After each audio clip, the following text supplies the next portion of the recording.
ദോശയിലൂടെയും അപ്പത്തിലൂടെയും ഇഡ്ഡലിയിലൂടെയും ചോറിലൂടെയും ചപ്പാത്തിയിലൂടെയും ഒക്കെ കഴിക്കാൻ പറ്റുന്ന ചമ്മന്തിപ്പൊടി എങ്ങനെ ഉണ്ടാക്കുന്നതെന്ന് നമുക്ക് നോക്കാം. 2 തേങ്ങ നല്ലതുപോലെ കട്ടയൊന്നുമില്ലാതെ തിരുവി എടുക്കണം. ഉണക്ക തേങ്ങയായിരിക്കണം. പിന്നെ 20 മുളക്, വലിയ 20 മുളക്. പിന്നെ 1 കപ്പ് ഉഴുന്ന്, ഏകദേശം 200 ഗ്രാം വരും. പിന്നെ വേണ്ടത് കറിവേപ്പില, 1 കപ്പ് കറിവേപ്പില. പിന്നെ പുളി ആവശ്യത്തിന്, ഉപ്പ് 1.5 ടേബിൾ സ്പൂൺ, കായപ്പൊടി ആവശ്യത്തിന്. അത് രണ്ടും അവസാനം ഇട്ട് കൊടുക്കാം. അപ്പം നമ്മൾ ചുവട് കട്ടിയുള്ള ഒരു ഉരുളി ഇപ്പോൾ ഉള്ളത് കൊണ്ടാണ് ഞാൻ എടുത്തത്. ഒത്തിരി കട്ടിയുള്ള പാത്രം എടുത്തിട്ട് ആദ്യം നമ്മൾ തേങ്ങ ഇട്ട് കൊടുക്കാം. തേങ്ങ ഒരു കട്ടയൊന്നും ഇല്ലാതെ തിരുവിയെടുക്കണം. എല്ലാം ഒരേ രീതിയിലാകുമ്പോൾ ചിലർ നല്ല മൂപ്പ് കാണും, ചിലർ നല്ലോണം മൂക്കയില്ല, വലുതാണെങ്കിൽ അതുപോലെ കിടക്കും. അപ്പോൾ എല്ലാം ഒരേപോലെ ആയ കട്ടയുണ്ടെങ്കിൽ ചെറുതായിട്ടൊന്ന് മിക്സിയിൽ ഒന്ന് ചെറുതായിട്ടൊന്ന് പൊടിച്ചെടുത്തിട്ട് ചേർത്താൽ മതി. അപ്പോൾ എല്ലാം ഒരേപോലെ ആയി വരും, അല്ലെങ്കിൽ പല മൂപ്പ് വരും. ഇതെല്ലാം ഒരേ രീതിയിൽ കൈ എടുക്കാതെ നമ്മൾ ഇളക്കിക്കൊണ്ടിരിക്കണം. ഇനി ഉഴുന്നിട്ട് കൊടുക്കാം. എല്ലാം ഒത്തു തന്നെ ഇടണം. ഉഴുന്ന്, പിന്നെ കറിവേപ്പില, അതിനുശേഷം പിന്നെ മുളക്, 20 മുളക്, വലിയ 20 മുളകാണ് എടുത്തിട്ടുള്ളത്. എരി വേണമല്ലോ. പിന്നെ കളർ ഇത്തിരി കൂടെ വരാൻ വേണ്ടി നമ്മൾ കാശ്മീരി ചില്ലി നമ്മൾ അവസാനം ചേർക്കും. അപ്പോൾ ഇതെല്ലാം കൈയെടുക്കാതെ ഒരേപോലെ ഇളക്കിക്കൊണ്ടിരിക്കണം. ആദ്യത്തെ ഫ്ലെയിം കൂട്ടിയിട്ടാലും കുഴപ്പമില്ല. ഒരു കുറച്ച് 10 മിനിറ്റ് കഴിഞ്ഞിട്ട് പിന്നെ ചെറിയ തീയിൽ ഒരേപോലെ ഇളക്കിക്കൊണ്ടിരിക്കണം. അപ്പോൾ ഏകദേശം മൂത്ത് വന്നിട്ടുണ്ട്. ഇനി നമുക്ക് പുളി ഇട്ട് കൊടുക്കാം. പുളി ആദ്യമേ ഇട്ടാൽ ഈ തേങ്ങ എല്ലാം കൂടെ പുളിയിലങ്ങ് പറ്റിയിരിക്കും. അതുകൊണ്ട് ഒന്ന് മൂത്തതിന് ശേഷമാണ് ഞാൻ ഇടുന്നത്.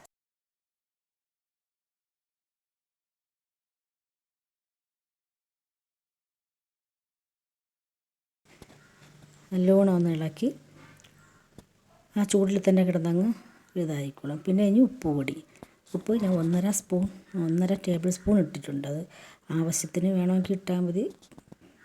ഏറ്റവും അവസാനം നോക്കിയിട്ട് ഇടാം, അതാണ് നല്ലത്. പിന്നെ 1 ടേബിൾ സ്പൂൺ കായപ്പൊടി, കൂടിയാലും കുഴപ്പമില്ല, അതിൽ ടേസ്റ്റ് നല്ലതാണ്.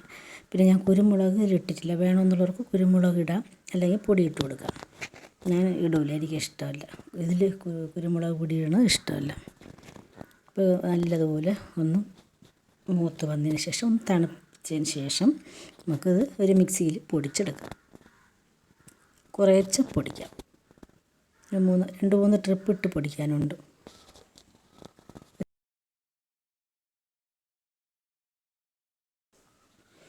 നല്ലതുപോലെ പൊടിച്ചെടുത്തിട്ടുണ്ട്. ഇതൊരു പാത്രത്തിലോട്ട് ഇട്ടിട്ട് ബാക്കിയും കൂടെ പൊടിച്ചെടുക്കാം. നല്ല ഫൈൻ പൊടിയൊന്നും ആവണ്ട, ഒരു രീതിയിലങ്ങ് പൊടിച്ചെടുത്താൽ നമുക്ക് നമ്മൾ ഉഴുന്ന് പൊടിയൊക്കെ പൊടിച്ചെടുക്കുന്നതിൻ്റെ ആ രീതിയിൽ പൊടിച്ചെടുത്താൽ മതി. രണ്ടാമത്തെ ട്രിപ്പും അതേപോലെ പൊടിച്ചെടുത്തിട്ടുണ്ട്.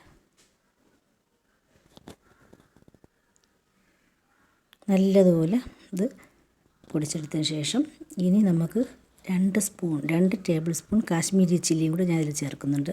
ഇതൊത്തിരി കളർ കിട്ടാൻ വേണ്ടിയാണ്. ഇത്തിരി കളർ കൂടെ ഉണ്ട്, ഇന്ന് എരിയില്ലല്ലോ. അപ്പം കളറുമുണ്ട്, നല്ല ടേസ്റ്റുമാണ് ഇടുമ്പോഴത്തേക്ക്, കാശ്മീരി ചില്ലി കൂടെ ചേർക്കുമ്പോഴത്തേക്ക്. അപ്പോൾ രണ്ടും കൂടെ നമ്മൾ മിക്സ് ചെയ്തതിന് ശേഷം ഒന്നും കൂടെ പൊടിച്ചെടുക്കുക. അപ്പോൾ എല്ലാം ഒരേപോലെ കിട്ടും. അപ്പോൾ ഞാൻ ആദ്യം ഒന്ന് പൊടിച്ചെടുത്തുകൊണ്ട് വരാം. അത് നന്നായി പൊടിച്ചെടുത്തിട്ടുണ്ട്. അതൊരു ബൗളിലേക്ക് ഇട്ട് കൊടുക്കാം. ഈ കളറാണ്, നല്ല കളറാണ്. നല്ല ടേസ്റ്റ്. ഉപ്പൊക്കെ ആവശ്യത്തിന്, പുളി എല്ലാം ആവശ്യത്തിന്, കായപ്പൊടി എല്ലാം ആവശ്യത്തിന് ഇട്ട് പൊടിച്ചതാണ്. ഇനി ഒന്നും ചേർക്കേണ്ട കാര്യമില്ല. കറക്റ്റിന് ഉപ്പൊക്കെ അതിനകത്തുണ്ട്. പിന്നെ ഉപ്പൊക്കെ അവരുടെ ഇഷ്ടമല്ല, അവരവരുടെ ഇഷ്ടമാണ്. അതനുസരിച്ച് കൂട്ടുകയോ കുറയ്ക്കുകയൊക്കെ ചെയ്യാം. അപ്പോൾ ഇതേപോലെ ഉണ്ടാക്കി നോക്കണം. സബ്സ്ക്രൈബ് ചെയ്യണം, ലൈക്ക് ചെയ്യണം.